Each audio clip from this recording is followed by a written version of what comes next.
Good morning. Tax Tip Tuesday, 48 out of 52. ISAs, so individual savings accounts. Now, I'm not a financial advisor. I would always suggest that you find one of those before you start investing in ISAs or anything else for that matter.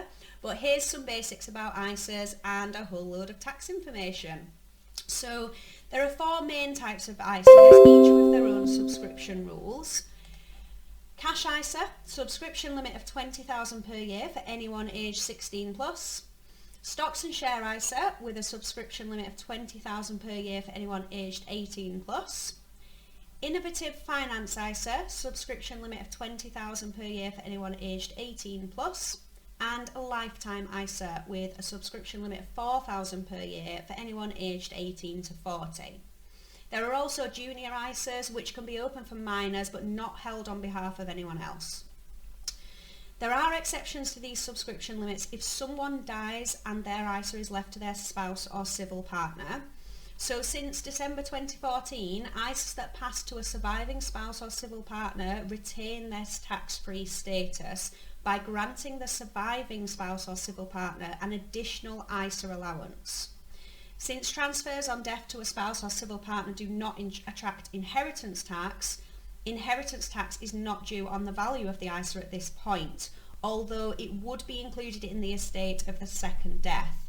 That is, unless there was a further marriage. So I guess that's a bit more of a delay rather than a complete avoidance of tax. There'll be more to come on inheritance tax before the end of the year. I will be doing a Tax Tip Tuesday on that, so you can all look forward to that one. Another thing to note regarding tax on ISAs. So from the 6th of April 2018, estates in administration can benefit from the tax-free status of ISAs. This status ends on the earlier of the date of the closure of the ISA, the date the administration period ends, or 3 years on one day after the date of death.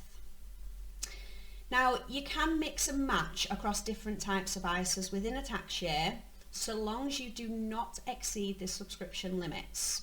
However, you can't mix and match across the same type of ISA within a tax year. So I've pulled a couple of examples straight from HMRC.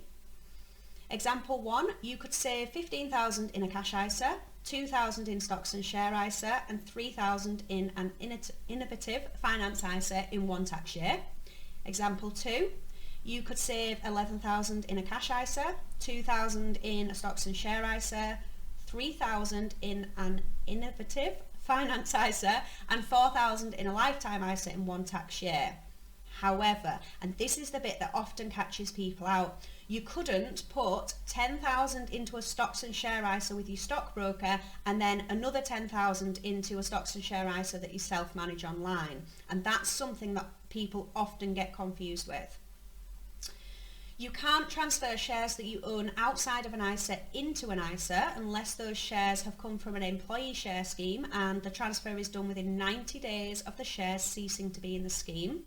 This relief means that there are no capital gains tax consequences.